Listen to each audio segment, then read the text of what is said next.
దేవుని పరిశుద్ధ నామానికి మహిమ కలుగును గాక. మరొకసారి మిమ్మల్ని కూడా ప్రేమపూర్వకంగా ఈ యొక్క ఆరాధనకు ఆహ్వానిస్తున్నాను. ప్రభు కృపను బట్టి మరి గత వారం అంతా కూడా మనల్ని కాపాడి మరొక వారము తన సన్నిధికి నడిపించాడు, తన సన్నిధికి మనల్ని ఆకర్షించాడు. అందులో బట్టి ప్రభుకు మనం కృతజ్ఞతలు తెలియజేద్దాం. మన గత 3-4 వారాలుగా ఒక ప్రత్యేకమైన అంశం గురించి మనం ధ్యానం చేసుకుంటున్నాం. నేను మీకు ముందే చెప్పాను కొన్ని వారాలు ఈ ధ్యానాలు ఉంటాయని. దాదాపుగా 3-4 వారాలుగా మనము ఈ ధ్యానాలను మనం జరుపుకుంటున్నాము. ఆ ధ్యానం అంశం యొక్క పేరు ఏంటంటే దాతృత్వం. ఏంటి చెప్పండి? దాతృత్వం, జనరాసిటీ. జనరాసిటీ అనే అంశం మీద మనము మాట్లాడుతున్నాము. ఒక సిస్టమాటిక్ పద్ధతిలో, ఒక క్రమమైన పద్ధతిలో నేను దేవుని యొక్క వాక్యాన్ని మీకు అందజేస్తూ ఉన్నాను. కొన్ని అంశాలుగా డివైడ్ చేసి దాతృత్వం అంటే దేవునికి ఇవ్వడం గురించి. చెప్పండి ఏంటంటే దేవునికి ఇవ్వడం గురించి. జనరాసిటీ అంటే దాతృత్వంగా, ధారాళంగా ఇవ్వడం గురించి. ఆ ధారాళంగా ఇవ్వడం ఎలా, ధారాళంగా ఇవ్వడానికి గల మార్గాలు ఏంటి అని బైబిల్ గ్రంథంలో నుంచి అనేకమైన విషయాలు నేను మీకు గత 2-3 వారాలుగా తెలియజేస్తూ వస్తున్నాను. ఓకే, నేను మీకు పోయిన వారం కూడా జ్ఞాపకం చేశాను. ఒక 4-5 ప్రశ్నలు నేను మీకు తెలియజేశాను. ఇవ్వడం గురించినటువంటి అంశంలో ఒక 4-5 ప్రశ్నలు మీకు తెలియజేశాను. ఒకటి ఏంటంటే, మరొకసారి మీరు జ్ఞాపకం చేసుకోండి, ఎలా ఇవ్వాలి మనం, హౌ టు గివ్, ఎలా ఇవ్వాలి. రెండవదిగా ఏమి ఇవ్వాలి, వాట్ టు గివ్. మూడవదిగా ఎక్కడ ఇవ్వాలి, మనం ఇచ్చే కానుకలు ఎక్కడ ఇవ్వాలి. నాలుగవది ఎవరికి ఇవ్వాలి. ఓకే, ఎవరికి అంటే ఇది ఎవరికి చెందాలి, ఈ ఇచ్చిన కానుకలు దేనికి ఉపయోగపడాలి. తర్వాత ఇంకొకటి ఎందుకు ఇవ్వాలి, వై టు గివ్, అసలు ఎందుకు ఇవ్వాలి మనం. ఈ ప్రశ్న కూడా చాలా ప్రాముఖ్యమైనది, చాలా మందికి వస్తుంది కూడా. అసలు నేను ఎందుకు ఇవ్వాలండి, కానుకలు ఎందుకు ఇవ్వాలండి, దేవుడికి ఎందుకు ఇవ్వాలండి అనే ప్రశ్న కూడా. సో ఈ 4-5 ప్రశ్నలు మనం డీల్ చేస్తున్నాము, వాటి గురించి మనం మాట్లాడుతున్నాము. గత 2-3 వారాలుగా 2 విషయాలు మనం జ్ఞాపకం చేసుకున్నాము. హౌ టు గివ్, ఎలా ఇవ్వాలనే విషయాన్ని నేను మీకు తెలియజేశాను. ఎలా ఇవ్వాలని చెప్పాను, ధారాళంగా, సంతోషంగా, ఇంకా సరగకుండా, గురవకుండా. సో మనకున్నటువంటి దాంట్లో మనం విస్తరించిన దాన్ని బట్టి, మనం ఆశీర్వదించిన దాన్ని బట్టి మనం దేవునికి ఇవ్వాలని అనేక విషయాలు నేను రెఫరెన్స్ ద్వారా చెప్పాను. తర్వాత రెండవ అంశము మనము జ్ఞాపకం చేసుకున్నాము పోయిన వారము, వాట్ టు గివ్. ఓకే, ఏమి ఇవ్వాలి, ఆ విషయాన్ని కూడా నేను జ్ఞాపకం చేశాను. వాట్ టు గివ్ అంటే ఏ పద్ధతుల ద్వారా మనం ఇవ్వాలి. బైబిల్ గ్రంథంలో నేను ఇంతకు చెప్పాను పోయిన వారంలో కనీసానికి మెయిన్ గా 3 రకాలైనటువంటి కానుకలు మనం దేవునికి ఇవ్వాలి. మొట్టమొదటి ఏం చెప్పాను, దశమ భాగము, 10వ వంతు. పోయిన వారం విస్తారంగా చెప్పాను, నేను మళ్ళీ అది చెప్పాను. కానీ దశమ భాగము అనేది దేవుని సొమ్ము, దేవుని సొత్తు, దేవునికి ఇవ్వాల్సింది అని నేను మీకు తెలియజేశాను. అది మొట్టమొదటిది. రెండవది, ఈ రోజు కొన్ని విషయాలు నేను జ్ఞాపకం చేస్తాను. దశమ భాగముతో పాటు ఇంకేమేమి ఇవ్వాలి. చాలా మందికి దశమ భాగం ఒక్కటే తెలుసు. చాలా మంది ఆ దశమ భాగం కూడా ఇవ్వడానికి ధైర్యం చేయరు, ఇష్టపడరు. అంటే ఆ ప్రేరేపణ కానీ ఆ ధైర్యం కానీ రాదు. కానీ దాని ద్వారా కలిగే నష్టాలు ఏంటి అని కూడా నేను చివరిలో మీకు చెప్తాను. సో రెండవది, దేవునికి ఇచ్చే విధానంలో, దేవునికి ఇచ్చే పద్ధతిలో రెండవది ఏంటంటే ప్రథమ ఫలం. ఓకే, మొట్టమొదటి ఏంటి, దశమ భాగము. రెండవది ఏంటిది, ప్రథమ ఫలము. ప్రథమ ఫలం అంటే మొట్టమొదటిది పంటలో కానీ, మన రాబడిలో కానీ, దేంట్లోనైనా మొట్టమొదటిది దేవునికి ఇవ్వడం. ఓకే, చిన్న చిన్న విషయాలు మొదలుకొని అన్ని కూడా దేవునికి ఇవ్వడం. దశమ భాగముతో పాటు, దశమ భాగం ఏమో దేవుని సొమ్ము, దేవునికి ఇవ్వడము, దాని ద్వారా వచ్చే ఆశీర్వాదాలు ఉంటాయి.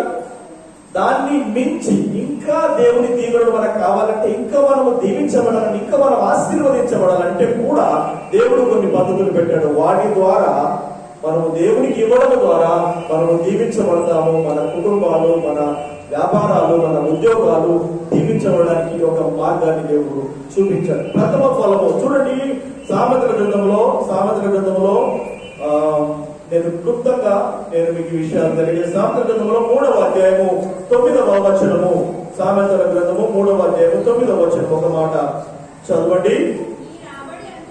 మీ రాబడి అంతటిలో ప్రథమ ఫలమును మీ ఆస్తిలో భాగమును ఇచ్చి యెహోవాను ఘనపరచుడి. అంటే మనం ఇవ్వడం ద్వారా ఏం చేస్తున్నాం చెప్పండి?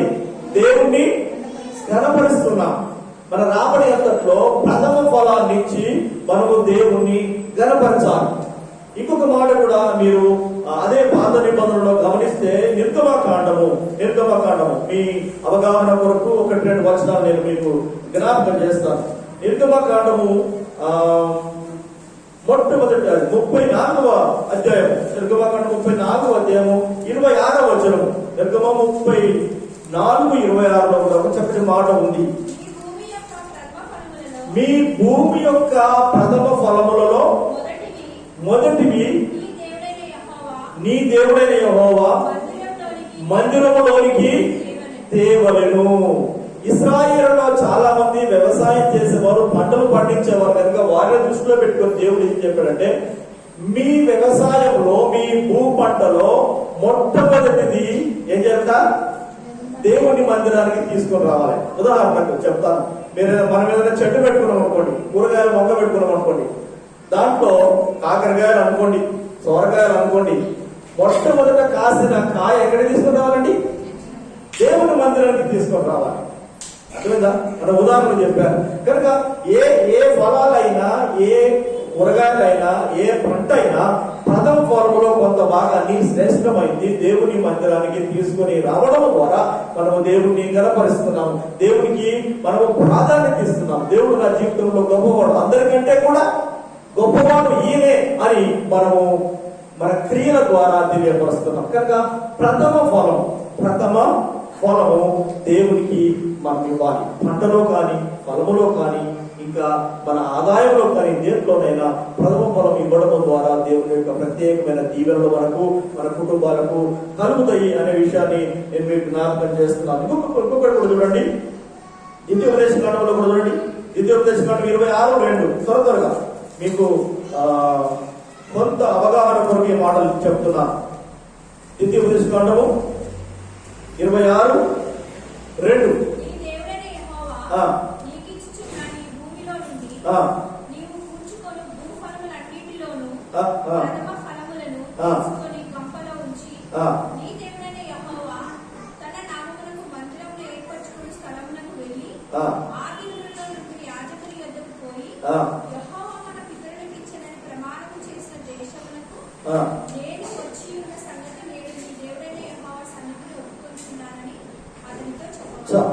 గంపలో తీసుకొని యాజకుల దగ్గరికి తీసుకెళ్లి దేవుని మందిరంలో ఇవ్వాలి.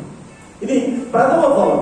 ఓకే, తర్వాత ఇంకొక మాట, ప్రథమ ఫలంలో ఇంకొకటి, మన జ్యేష్ఠ కుమారుని కూడా నిర్గమకాండంలో 22లో ఇంకొకటి ఏంటంటే, దేవుడు చెప్పిన ఏమేంటంటే, జ్యేష్ఠ కుమారుని కూడా దేవుడికి మనం సమర్పించే పద్ధతిని దేవుడు అక్కడ ఇచ్చాడు. 22వ అధ్యాయం 29వ వచనం, నిర్గమ 22:29.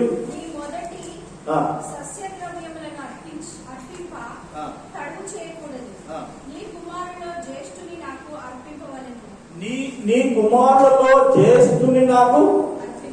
ఇశ్రాయేలు అందరికీ ఉన్నటువంటి నిబంధన ఏంటంటే, మీ జ్యేష్ఠ కుమారుడు దేవుని పని కొరకు, దేవుని సేవ కొరకు అర్పించేటువంటి పద్ధతి. కనుక ప్రథమ ఫలము, ప్రథమ సంతానము ఎవరికి చెందినటువంటిది? ప్రథమ ఫలము, ప్రథమ సంతానము ఎవరివి? దేవుని. మన జీవితంలో మనం పోతే శ్రేష్టమైనవి ప్రథమ ఫలము, ప్రథమ సంతానము దేవుడివి. కనుక ఇవి ఇవ్వడం ద్వారా మనము దేవుణ్ణి ఘనపరిచి, దేవుణ్ణి మహిమపరిచి, దేవుని దీవెనలు పొందుకుంటాం. ఓకే, దశమ భాగము, తర్వాత ప్రథమ ఫలము. దశమ భాగం మరియు ప్రథమ ఫలము రెండు కూడా చాలా ప్రాముఖ్యం. మూడవది ఇచ్చే పద్ధతిలో మూడవది నేను చెప్తాను మీకు, స్వేచ్ఛార్పణుడు. మూడవది ఏంటంటే స్వేచ్ఛార్పణుడు. ఏంటి? స్వేచ్ఛార్పణుడు. దేవునికి మనం ఇచ్చేటువంటి స్వేచ్ఛార్పణలు. స్వేచ్ఛార్పణల గురించి నిర్గమకాండంలోనే 35వ అధ్యాయం 29వ వచనం, 35వ అధ్యాయం 29వ వచనం చూడండి. 35వ అధ్యాయం 29వ వచనంలో స్వేచ్ఛార్పణలు మనము దేవునికి ఇవ్వాలి. మోషే పనులన్నిటి కొరకు ఇశ్రాయేలులో పురుషులేమి స్త్రీలేమి తెచ్చుటకు ఎవరి హృదయములను వారు ప్రేరేపించెనో వారందరూ మనపూర్వకంగా యెహోవాకు అర్పణలు తెచ్చిరి. వారందరూ మనపూర్వకంగా యెహోవాకు అర్పణలు తెచ్చి. ఎలా తెచ్చారండి? ఎలా తెచ్చారండి? ఎలా తెచ్చారు చెప్పండి? మనస్ఫూర్తిగా చెప్పండి. ఎలా? మనస్ఫూర్తిగా యెహోవాకు అర్పణలు తీసుకొచ్చారు. దేవునికి మనస్ఫూర్తిగా తీసుకొచ్చారు వాళ్ళు. ఎందుకు తెలుసా? తర్వాత మనకు వేరే వచనాల్లో కూడా ఉన్నది. ద్వితీయోపదేశ కాండంలో కానీ ఇంకా మిగతా సందర్భాలు కూడా మనం గమనిస్తే స్వేచ్ఛార్పణలు అంటే మనం స్వేచ్ఛగా దశమభాగమేమో దేవుని సొమ్ము, డెఫినెట్ గా దేవునికి ఇవ్వాలి, అది కంపల్సరీ. తర్వాత ప్రథమ ఫలం కూడా దేవుని సొమ్ము, దేవునికి ఇవ్వాలి. స్వేచ్ఛార్పణలు అంటే మనం స్వచ్ఛందంగా ఇచ్చేవి, కొన్ని ప్రత్యేకమైన పనుల కొరకు ఇచ్చేవి. ఉదాహరణకు మందిరము పని ఉంది అనుకోండి, మందిరం పని కొరకు ఎవరైనా దేవుని సేవ కొరకు, దేవుని మందిరం పని కొరకు ఇవ్వండి అంటే స్వేచ్ఛగా మీకు తోసినంత, మీకు కలిగిన దాంట్లో నుంచి ఇవ్వడం అనేది స్వేచ్ఛ అర్పణ. చెప్పండి ఏంటి? ఇంత ఇవ్వాలనే లెక్క ఏమి లేదు, ఎంతైనా ఇవ్వడం అనేది స్వేచ్ఛ అర్పణ.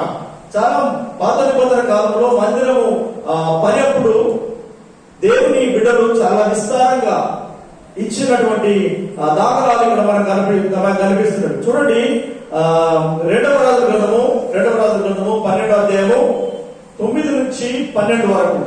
2వ రాజుల గ్రంథము 12వ అధ్యాయము 9 నుంచి 12 వరకు.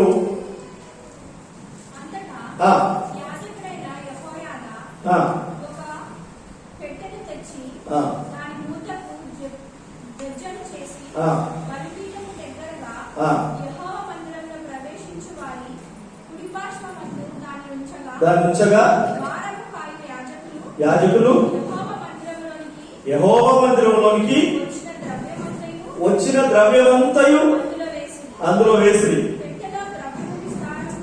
పెట్టెలో ద్రవ్యము విస్తారంగా, చెప్పండి ఎలా ఇచ్చారట?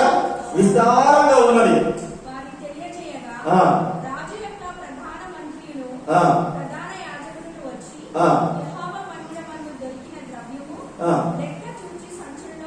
సంచులలో ఉంచిన తర్వాత ఒక వ్యక్తిని అపాయింట్ చేసి దేవుని మందిరపు పని కొరకు వాటిని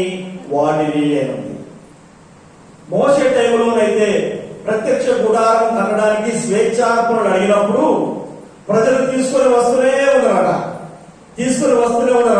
చివరికి అక్కడ ఉన్నటువంటి వారందరూ కూడా అయ్యా మనకు సరిపడే దానికంటే ఎక్కువ మిగిలిపోయింది అని చెప్పినప్పుడు మోసే వారికి చెప్పాల్సిన అవసరం ఏర్పడింది. ఇక చాలు, ఏమని చెప్పాడట? ఇక చాలు, మీరు తేవడము ప్రస్తుతానికి ఈ పనికి సరిపోయింది, ఇక చాలు అని చెప్పేంత వరకు కూడా వారు తీసుకుని వచ్చారు. అంటే ఇది స్వేచ్ఛార్పణ, స్వేచ్ఛగా ఇచ్చేది. మనం ఎంత ఇస్తే అంత దేవుని ద్వారా దేవుని పొందుతాం. ఇంతకుముందు నేను ప్రారంభంలో చెప్పాను, మనం ఎంత విత్తితే అంత పంటకు వస్తాం. వెదజల్లి అభివృద్ధి పొందిన వారు కలరు, తగిన దానికంటే తక్కువ ఇచ్చి లేని గల వారు కలరు. కనుక మనం ఇవ్వవలసిన దానికంటే తక్కువ ఇవ్వకుండా విస్తారంగా ఇవ్వడం ద్వారా విస్తారంగా మనము ఫలము పొందుతామనే సూత్రము దేవుని సన్నిధిలో ఇంకా పద్ధతులను దేవుడు మనకి ఏర్పాటు చేశాడు. ఓకే, దశమ భాగము ప్రథమ ఫలము స్వేచ్ఛార్పణ. ఈ స్వేచ్ఛార్పణలో నీకు కృతజ్ఞత అర్పణ కూడా దాన్ని ప్రత్యేకంగా చెప్పట్లేదు. కృతజ్ఞత అర్పణ కూడా మనం ఇస్తాం. అంటే కృతజ్ఞత అంటే మనం ప్రార్థన చేసినప్పుడు, ప్రభువా ఈ పని జరగాలి, నాకు ఈ కార్యం జరగాలి, ఈ వ్యాపారం నాకు లాభం రావాలి, ఈ పనిలో నాకు లాభం రావాలి, నాకు వస్తే నేను ఇక కృతజ్ఞత కానుక ఇస్తానని మనం ప్రత్యేకంగా కొన్ని మనం మొక్కుబడి కానుక అంటారు, కృతజ్ఞత కానుక అంటారు. ఇలాంటివి దేవునికి ఏ మార్గముల ద్వారా, ఏ పద్ధతుల ద్వారా మనము ఇవ్వగలిగితే ఆయా పద్ధతుల ద్వారా మనం ఇస్తే దేవుని యొక్క దీవెనలు, దేవుని యొక్క ఆశీర్వాదాలు మనకు విస్తారంగా లభిస్తాయి. అందుకే దేవునికి ఇవ్వడం ద్వారా, మనం పొందుకోవడం ద్వారా దేవునికి మహిమ, మనకు ఆశీర్వాదం. ఓకే, సో ఈ విషయాలతో మనము రెండవ అంశాలు కూడా మనము ఏమి ఇవ్వాలి అనే దాని గురించి కూడా మనము ముగించుకుంటున్నాం. తర్వాత ఇంకొక విషయం, వేర్ టు గివ్, ఎక్కడ ఇవ్వాలి? ఎక్కడ ఇవ్వాలండి? మన కానుకలు, మన దశమ భాగం, మన ప్రతిష్ఠ ఎక్కడ ఇవ్వాలని చెప్పారు దేవుని వాక్యంలో? ఎక్కడండి? దేవుని మందిరంలో. ఎక్కడెక్కడ ఇవ్వడం కాదు, ఎక్కడ ఇవ్వాలి? ఏ మందిరానికి వెళ్తున్నామో ఆ మందిరంలో మనం ఇవ్వడం అనేది అది దేవుని యొక్క పద్ధతి. మలాకి 3:10 మనం ఇంత ముందు కూడా చదివాం. మలాకి 3:10, మలాకి గ్రంథం 3:10లో ఏముంది? మలాకి 3:10లో నా మందిరంలో ఆహారం ఉన్నట్లు 10వ భాగమంతయు మీరు నా మందిరము సన్నిధిలోకి తీసుకొని రండి. ఎక్కడ తీసుకురావాలి? దేవుని మందిరానికి తీసుకొని రావాలి. దినవృత్తాంతం గ్రంథము, 2వ దినవృత్తాంతం గ్రంథము 30వ అధ్యాయము 10వ వచనం. 2వ దినవృత్తాంతం గ్రంథం 31వ అధ్యాయం 10వ వచనం. 31వ అధ్యాయం 10వ వచనంలో ఒక మాట ఉంది. యెహోవా మందిరములోనికి జనులు కానుకలు తెచ్చుట మొదలు పెట్టినప్పుడు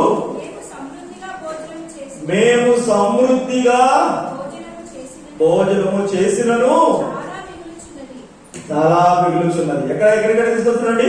దేవుని మందిరానికి కానుకలు తీసుకొస్తున్నారు. తీసుకొచ్చినప్పుడు ఇక్కడ యాజకులు అంటున్నారు, దేవుని ప్రజలు దేవుని మందిరానికి కానుకలు తీసుకురావడం ప్రారంభించినప్పుడు ఏం కలిగిందట? మాకు సమృద్ధి కలిగింది. దేవుని సేవకులకు సమృద్ధి కలిగిందట. దేవుని సేవకులకు మాకు సమృద్ధి కలిగింది అంటున్నాడు. ఓకే, అంటే ఇవి ఎవరికి వాడబడాలనే విషయాలు కూడా నేను మీకు జ్ఞాపకం చేస్తాను. అందులో దేవుని సేవకులు కూడా వస్తారు. అంటే ఈ డబ్బులు కానుకలు దేనికి వాడబడాలనే ఆ విషయాలు కూడా నేను మీకు తెలియజేస్తాను. ఓకే, కనుక మనము దేవుని మందిరానికి తీసుకొని రావాలి. చెప్పండి, ఎక్కడ తీసుకురావాలి? దేవుని మందిరానికి.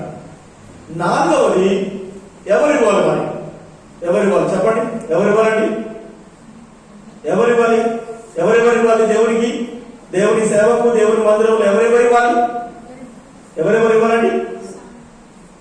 చాలా మంది అంటారు బాగా డబ్బులు ఇవ్వాలండి, ధనవంతులు మాత్రం ఇస్తే సరిపోతుంది అనుకుంటా. దేవుడు వాక్యం లేదంటే ధనవంతులు ఇవ్వాలి, బీదవారు కూడా ఇవ్వాలి. ధనవంతులు ఇవ్వాలి, బీదవారు, అందరూ దేవుడిని ప్రేమించిన వారు అందరూ దేవునికి ఇవ్వాలి. అది దేవుని యొక్క పద్ధతి. ఒక మాట నేను మీకు జ్ఞాపకం చేస్తాను. మార్కు సువార్త 12వ అధ్యాయము, మార్కు సువార్త 12వ అధ్యాయము 40 నుండి 43 వరకు చూడండి. 40 నుండి 43 వరకు. 40 నుండి 43 వరకు.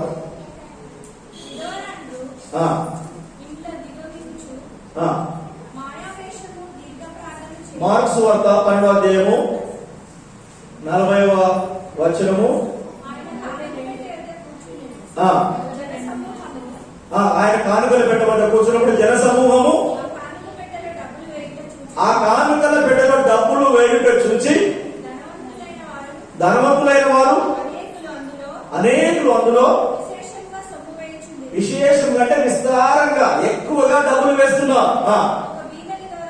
ఒక బీద విధవరాలు వచ్చి 2 కాసులు వేయగా ఆయన తన శిష్యులను పిలిచి అందరికంటే ఈ బీద విధవరాలు ఎక్కువ వేసేను అని. ఎందుకంటే ఆమె తనకున్నదంతా కూడా వేసింది. వీళ్ళేమో వారికి ఉన్న సమృద్ధిలో నుంచి వేశారు, కానీ ఈమె ఉన్నదంతా వేసింది. అందుకే యేసుప్రభువు అన్నాడు, వాళ్ళకంటే కూడా ఈమె గొప్పదని ఈ విధవరాలను మెచ్చుకున్నాడు. తక్కువ వేసినప్పటికీ తన దగ్గర ఉన్నదంతా వేశాడు కనుక ఈమెను మెచ్చుకున్నట్టుగా మనం చూస్తున్నాం. కనుక దేవుడు పెట్టారా, దేవునికి ఇవ్వడానికి ధనవంతులు మాత్రమే కాదు, విధవారు కూడా ఇవ్వడానికి సమర్పణ. ఇవ్వడానికి ఏముండాలి చెప్పండి? ఇవ్వడానికి ఏముండాలి చెప్పండి? అందరికి ఇవ్వడానికి ఉండాల్సింది ఏంటి? మనసు ఉండాలి, డబ్బులు కాదు. ఏమండి, మనసు ఉంటే దేవుడు డబ్బులు ఇస్తారు. మనకు ఇచ్చే మనస్సు మనకు ఉండాలి. దేవునికి, దేవుని సేవకు ఇవ్వాలనే మనస్సు నీకు ఉండాలి. ఆ సమర్పణ మనకు ఉండాలి. ఉన్నప్పుడు దేవుడు మనల్ని దీవిస్తాడు, మనం ఇవ్వగలం. మనసు లేకపోతే నీ దగ్గర 1,00,000 ఉన్నా అదే 10 రూపాయలు తీసుకొని చేస్తాం. మనసు ఉంటే నీ దగ్గర 100 ఉంటే ఆ 100 తీసుకొని చేస్తాం.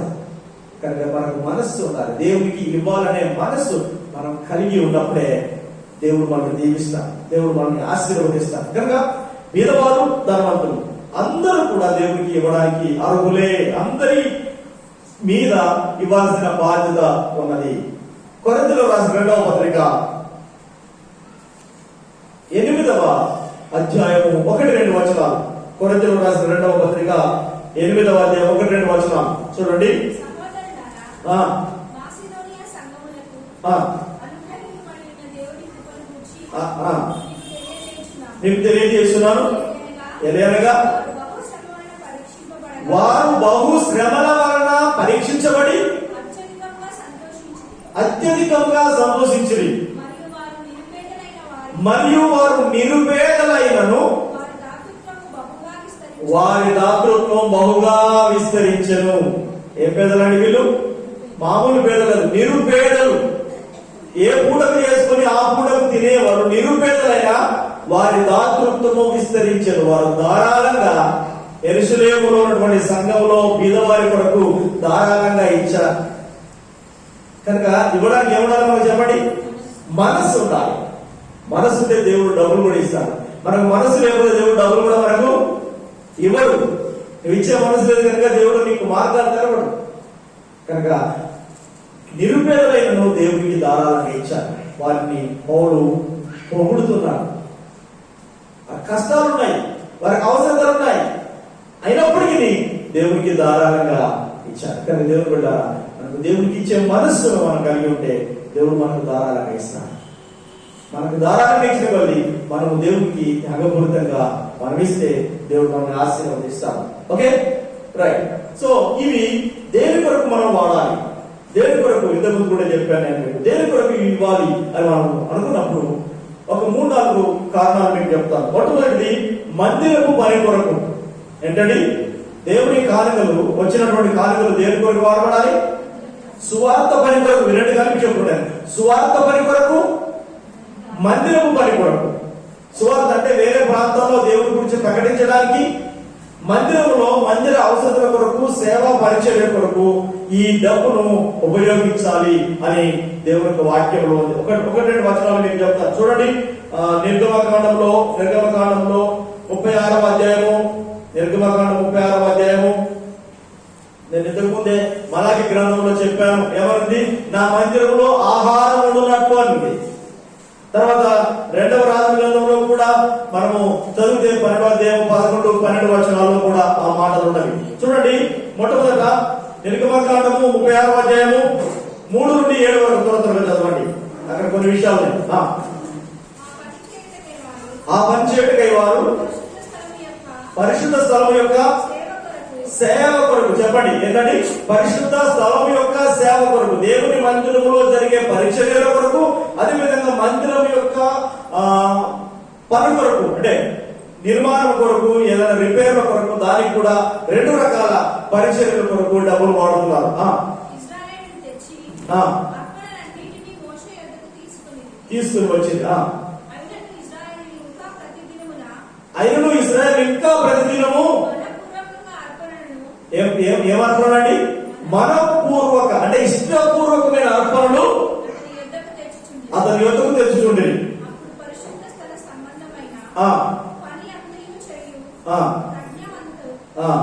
7వ వచనం.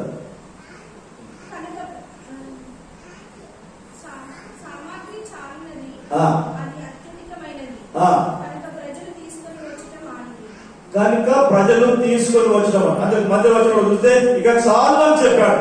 మాకు సరిపోయింది, సమృద్ధిగా అయింది అని చెప్పిన తర్వాత ప్రజలు తీసుకొని వచ్చిన మానిది, వద్దు అనేంత వరకు తీసుకొని వచ్చారు. దేవునికి స్తోత్రం, హల్లెలూయా.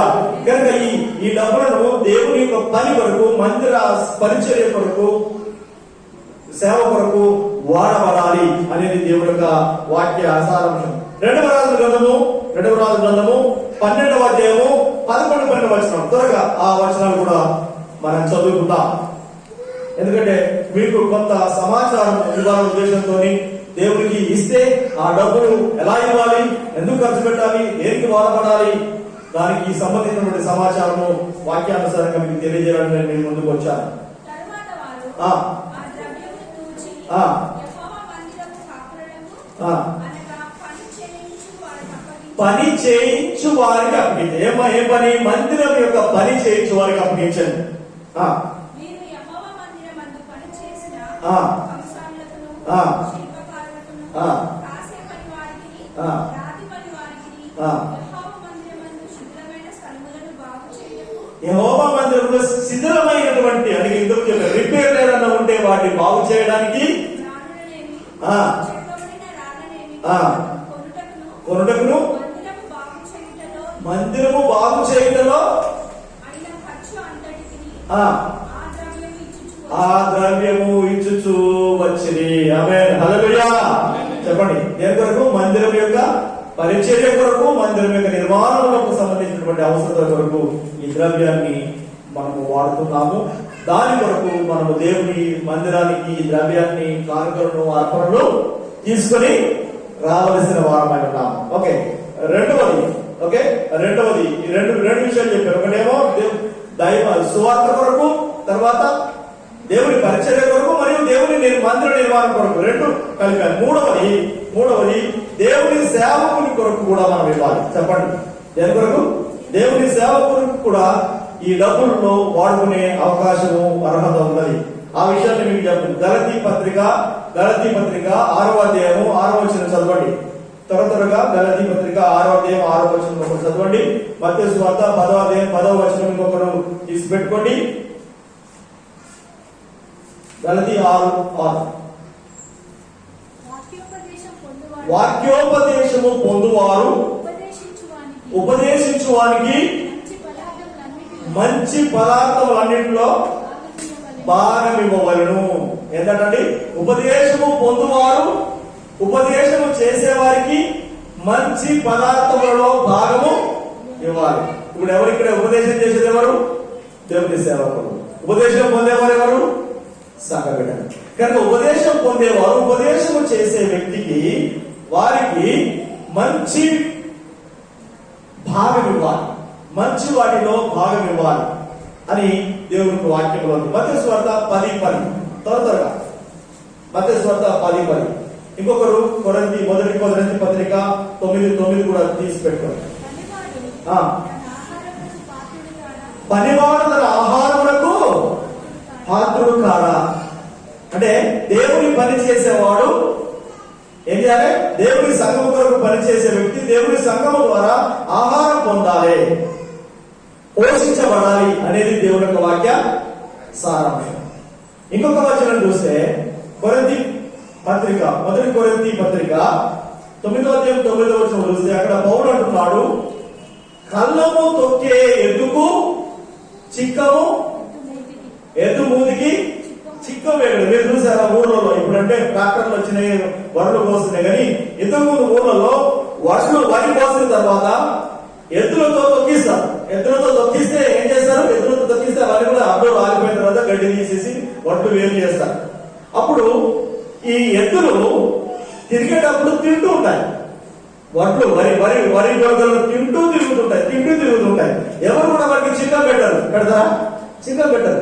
చిక్క పెట్టంటే వాడు దరిద్రుడు అంటారు, వారు తిడతారు, కనీసం పిసినారోడు అంటారు. అర్థమైందా? అయితే దేవుని సేవకుడు దేవుని సేవ చేస్తున్నప్పుడు దేవుని సేవ ద్వారా, కానుకల ద్వారా వచ్చినవి అనుభవించుటకు సేవకునికి అర్హత ఉంది. ఓకే, మొట్టమొదట దేవుని సేవ కొరకు, స్వార్థ సేవ కొరకు, మందిర నిర్మాణం, మందిర అవసరం కొరకు. మూడవది ఎవరి కొరకు?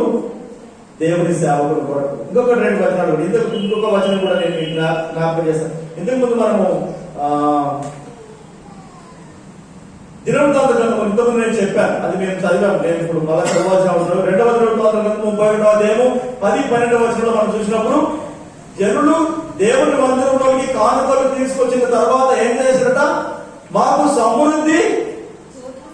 సమృద్ధిగా భోజనం చేసి, మేము భోజనం చేసినా కానీ సమృద్ధిగా మిగిలింది అంటున్నా. అంటే దేవుని సేవకులు తినడానికి అనుభవించడానికి అర్హులు అనే మాట అది కూడా ఒకటి ఉంది. ఓకే, ఇంకొక మాట ద్వితీయోపదేశకాండం 12:18 ద్వితీయోపదేశకాండం 12:11 త్వరగా ఇంకొక 2-3 విషయాలు నేను చెప్పి ముగిస్తాను. ద్వితీయోపదేశకాండం 12:18 చదవండి.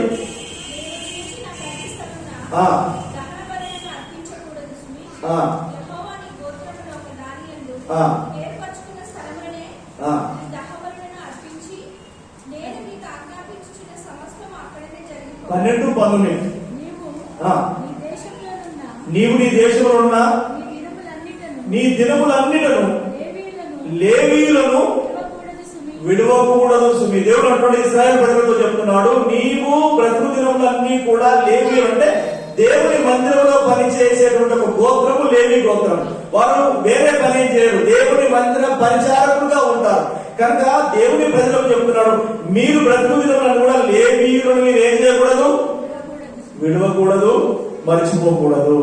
వారి గురించినటువంటి జాగ్రత్త ఎవరు తీసుకోవాలి, మీ బాధ్యత అని దేవుడు ఇశ్రాయేలు ప్రజలకు బాధ్యత ఇచ్చారు. కనుక దేవుడు ఈ కానుకలను, ఈ అర్పణలు దేవుని సేవకుడు అనుభవించడానికి అవకాశము ఉన్నది, అర్హత ఉన్నది.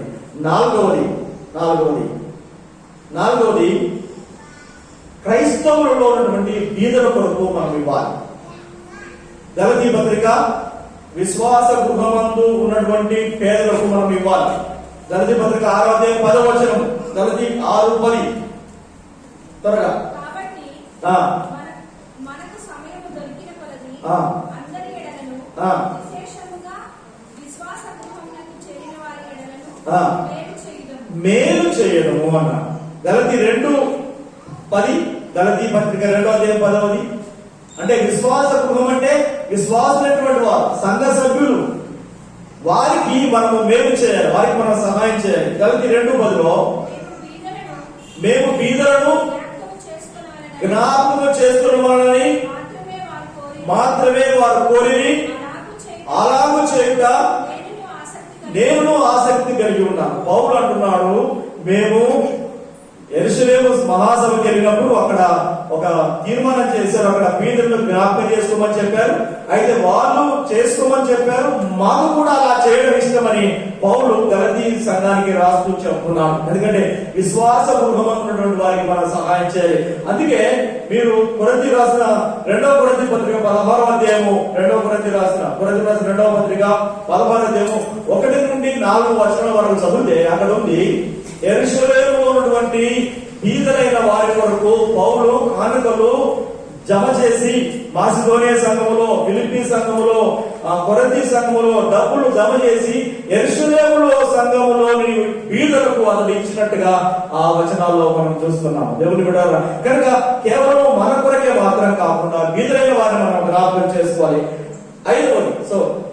చివరిగా 5వది ఏంటంటే అన్యులైన పేదలు. అంటే కేవలం క్రైస్తవుల కొరకే కాదు, కానీ బయటి వారికి కూడా, పేదవారి ఎవరు ఉంటే వారికి కూడా మనం ఏం చేయాలి, సహాయం చేసే బాధ్యత మనకున్నది. యేసు ప్రభు ఏమన్నాడు, మత్తయి సువార్త 25:40 చూడండి. నేను ఇంతకు ముందు కూడా మీకు చెప్పాను. మత్తయి సువార్త 25:40 మనం గమనిస్తే బీదల గురించి బైబిల్ గ్రంథంలో అనేకమైన విషయాలు, బీదలకు మనం జ్ఞాపకం చేసుకోవాలి, బీదలకు మనం సహాయం చేయాలని అనేక విషయాలు ఉన్నాయి.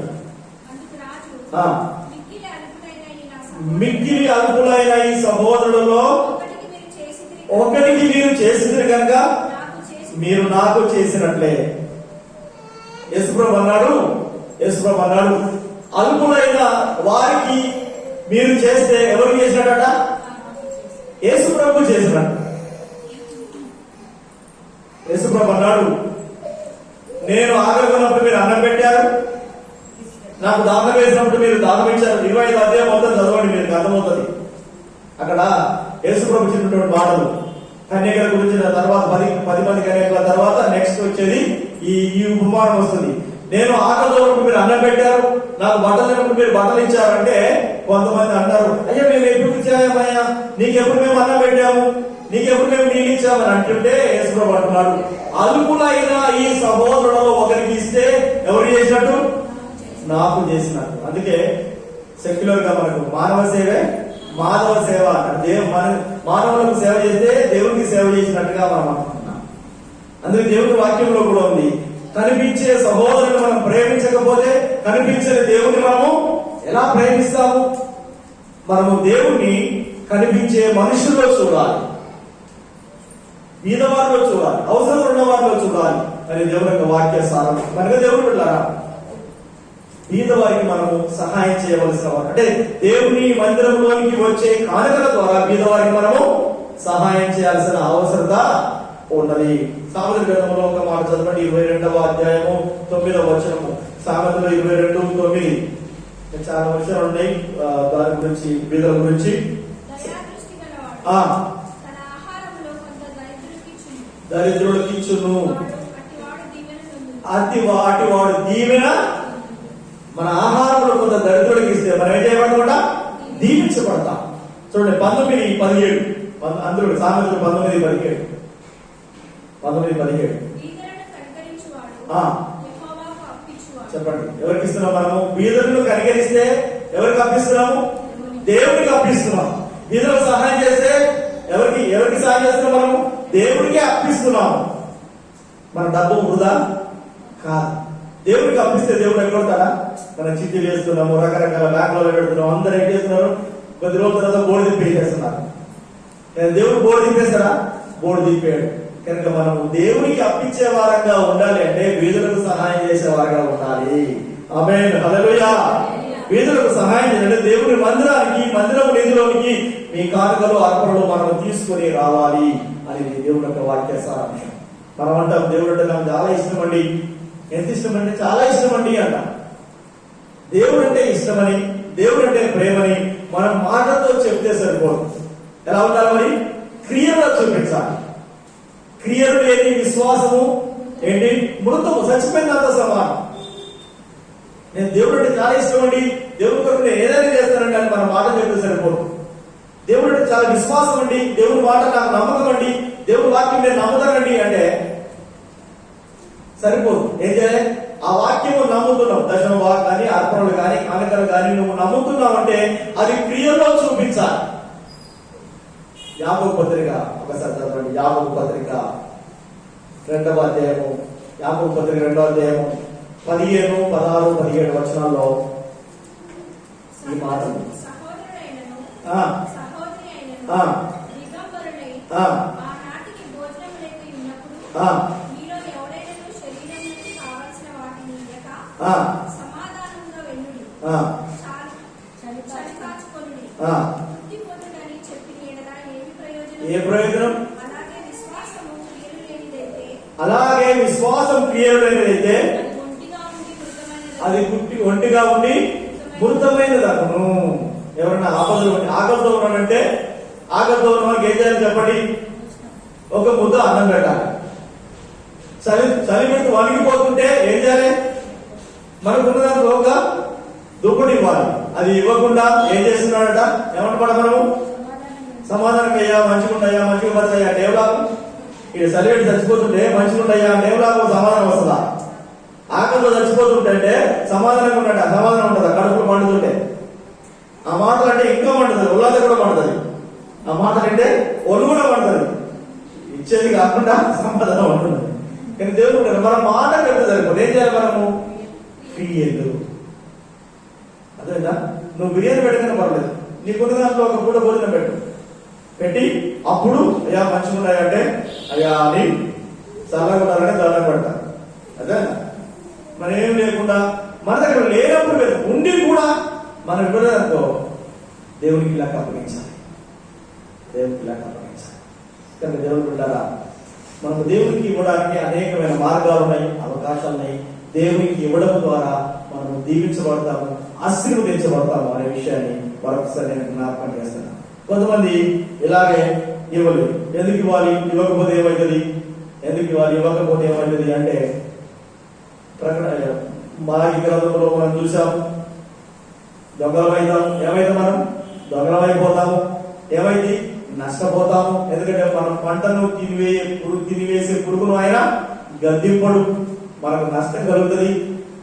తర్వాత హగ్గై గ్రంథంలో ఒక మాట ఉంది, అది కూడా నేను జ్ఞాపకం చేస్తాను. అది జ్ఞాపకం చేసి ముగిస్తాను. హగ్గయి గ్రంథంలో 1వ అధ్యాయము, హగ్గయి గ్రంథం 1వ అధ్యాయము, మలాకి గ్రంథం అంటే మనందరికీ తెలుసు కనుక హగ్గయి గ్రంథంలో 1వ అధ్యాయం 3 నుండి 6 వచనాల వరకు చదివితే మనకి ఏం కలుగుతుంది, ఇయ్యని వారికి ఏం కలుగుతుంది, ఇయ్యకపోతే మనకు కలిగే నష్టం ఏంటని అక్కడ మనం చూస్తాం. అందుకు యెహోవా మాకు ప్రత్యక్షమైన ప్రవక్తలకు ఆ, హగ్గయి ద్వారా సెలవిచ్చినదేమనగా, ఆ, ఈ మందిరము పాడై ఉండగా ఈ మందిరం పాడై ఉండగా మీరు సరంగి వేసి ఆ. ఇళ్ళలో నివసించుటకు ఆ. ఇది సమయమా? ఆ. కాబట్టి సైన్యములకు అధిపతి యెహోవా సెలవిచ్చినదేమనగా, ఆ, మీ ప్రవర్తన గురించి ఆలోచించుకొని మీ ప్రవర్తన గురించి ఆలోచించుకోండి. మీరు విస్తారముగా విత్తినను మీరు విస్తారంగా విత్తినను మీకు కొంచెమే పండెను. చెప్పండి, విస్తారంగా విత్తిన ఎంత పడుతుందట? కొంచెమే పడుతుంది. చాలా కష్టపడుతున్నారు కానీ వచ్చే ఫలితం తక్కువ. ఎందుకు? మీరు దేవుని మందిరం గురించి పట్టించుకోవట్లేదు, దేవుని సేవ గురించి పట్టించుకోవట్లేదు అంటున్నాడు ఆయన. మీరు భోజనము చేయుచున్న మీరు భోజనం చేస్తున్నారు కానీ ఆకలి తీరట్లేదు, పానము చేయుచున్న దాహం తీరట్లేదు, నీళ్ళు తాగుతున్నారు దాహం తీరట్లేదు, బట్టలు కప్పుకొనుచున్నను చలి ఆగట్లేదు. పనివారి కష్టము చేత ఆ. చేసి జీతము సంపాదించుకొని జీతం వస్తుంది కానీ చిరిగిపోయిన సంచిలో వేసినట్టుగా అవుతుంది. అర్థమవుతుందామా? మనము సంపాదిస్తున్నాం కానీ ఆదాయం మిగలట్లేదు, డబ్బులు మిగలట్లేదు, అవసరాలు తీరట్లేదు. కారణం ఏంటంటే మీరు దేవుని సేవ గురించి, దేవుని మందిరం గురించి పట్టించుకోవట్లేదు కనుక మీకు ఆశీర్వాదము రావడం లేదు. ఎందుకంటే మీరు దొంగలైపోతున్నారు, దేవుని సొమ్మును దోచుకుంటున్నారు కనుక దొంగలు అవుతున్నారు. దొంగలు దేవుని రాజ్యానికి కూడా వారసులు కారు అని ఉంది. కానీ దేవుని ద్వారా దేవునికి ఇవ్వడం ద్వారా, దేవుని సేవకి ఇవ్వడం ద్వారా, దేవుని పరిచర్య, దేవుని యొక్క మందిరం పనులు, దేవుని యొక్క స్వార్థ పని, దేవుని సేవకునికి, క్రైస్తవులోని బిడ్డల కొరకు, క్రైస్తవేతరులైన బిడ్డల కొరకు ఉపయోగపడే ఈ కానుకలు మనం తీసుకొని రావాలి. అందుకే ఇవ్వడానికి ఇంకొక మార్గం, మనకు సులువైన మార్గం ఉండాలని అందుకే ఈ బాక్సులు మీకు పరిచయం చేశాను. గత 2-3 వారాలుగా కానుకల పెట్టే కూడా మీకు పరిచయం చేశాను. మీకు తోసినప్పుడు అందులో ఏమని చేయడానికి కనుక మరి దేవుని సన్నిధిలో దేవునికి ఇవ్వడానికి మనము తీర్మానం చేసుకొని ధారాళంగా దాతృత్వంగా దేవుని సేవ కొరకు, దేవుని పని కొరకు ఇవ్వడానికి మన మనస్సు కలిగిన వారమై ఉండాలి. ముందు మనకు ఏముండాలి? మనస్సు ఉండాలి. డబ్బులు కాదు, డబ్బులు వస్తాయి, ముందు మనకు మనస్సు ఉండాలి. మనస్సు ఉంటే దేవుడు డబ్బులు ఇస్తాడు. మనస్సు కలిగిన వారమై దేవుని సన్నిధిలో ముందుకు కొనసాగాలి. ప్రార్థన చేసుకుని తల వచ్చండి, కళ్ళు వచ్చి ప్రార్థన చేస్తున్నాం. తండ్రి మీకు వందనాలు చెల్లిస్తున్నాను. దేవుని బిడ్డారా, ఇవ్వడం గురించి అనేకమైన విషయాలు మనము ధ్యానం చేస్తున్నాం. దేవునికి మనము ధారాళంగా, సంతోషంగా, సంగకుండా, మనపూర్వకంగా, ఇష్టపూర్వకంగా ఇవ్వాలి అని మనం నేర్చుకున్నాం. అంతేకాకుండా మనం దేవునికి ఇవ్వాల్సినటువంటి దశమ భాగములు, ప్రథమ ఫలము, స్వేచ్ఛార్పణలు, ప్రతిష్టతార్పణలు, కృతజ్ఞతార్పణలు, ఈ విధంగా అనేకమైనటువంటి పద్ధతుల్లో దేవునికి ఇవ్వడానికి దేవుని వాక్యంలో మనం చూస్తున్నాం. అంతేకాకుండా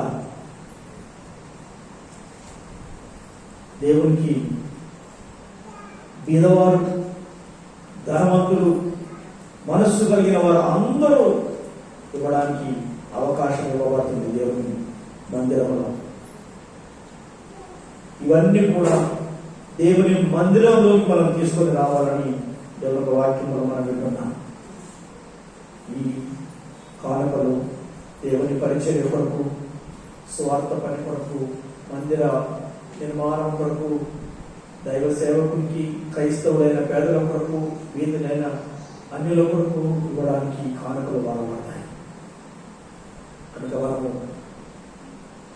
క్రియలు లేకుండా విశ్వాసం ఉన్నవారుగా ఉండకుండా, కృతమైన విశ్వాసం కలిగి ఉండకుండా, క్రియలతో కూడిన విశ్వాసం గలవారమై దేవునికే అప్పించే వారంగా, దేవుని గణపరిచే వారంగా మనముందా దేవుని చేత ఆశీర్వదించేవాడా.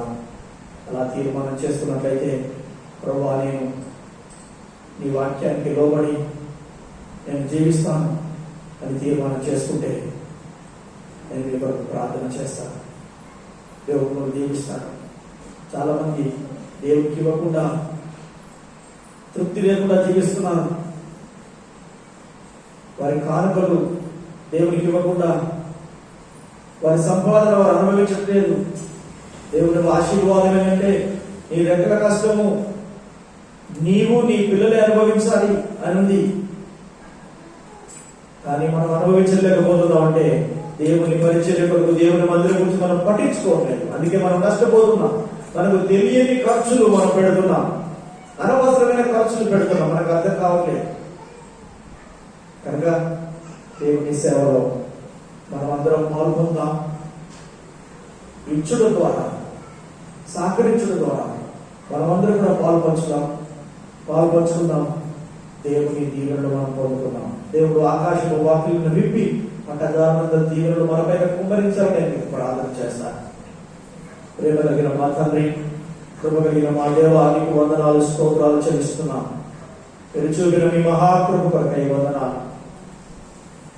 నీ బిడలముగా నీ సేవకు, నీ మందిరానికి ఏ విధంగా మేము కానుకలు అర్పణలు తీసుకొని రావాలో, ఎన్ని రకాలుగా తీసుకొని రావాలో మీరు మాకు జ్ఞాపకం చేసినందుకు, మీరు మాకు బోధించినందుకు మీకు వందనాలు చెల్లిస్తున్నాం.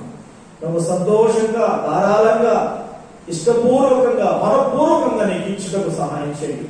నీ సేవకు ఇచ్చటకు సహాయం చేయండి. తద్వారా మేము దీవించబడకు నీ కృపను అనుగ్రహించండి.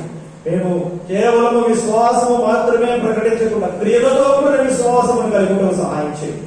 ప్రతి ఒక్కరిని మీరు ఆశీర్వదించండి. ఇచ్చడు ద్వారా ప్రభువా నాయన నిన్ను గనపరచడానికి, నిన్ను మహిమపరచడానికి నీ కృపను మాకు అనుగ్రహించండి. అవసర అక్కర్లన్నీ తెచ్చి ఆకాశ వాక్యలను మీరు పట్టదానంద దేవుడితో దేవుడను మీరు దీవించమని, ఆశీర్వదించమని, నీ వాక్యానికి లోబడుటకు నీ కృపను అనుగ్రహించమని మమ్మల్ని అందరినీ కృప అప్పగించుకుంటూ యేసు క్రీస్తు నామమున ప్రార్థించి అడిగి వేడుకుంటున్నాము తండ్రి. ఆమేన్. ఆమేన్. స్తోత్రం. దేవుడు అందరినీ దీవించిన కాక. ఓకే, ఇప్పుడు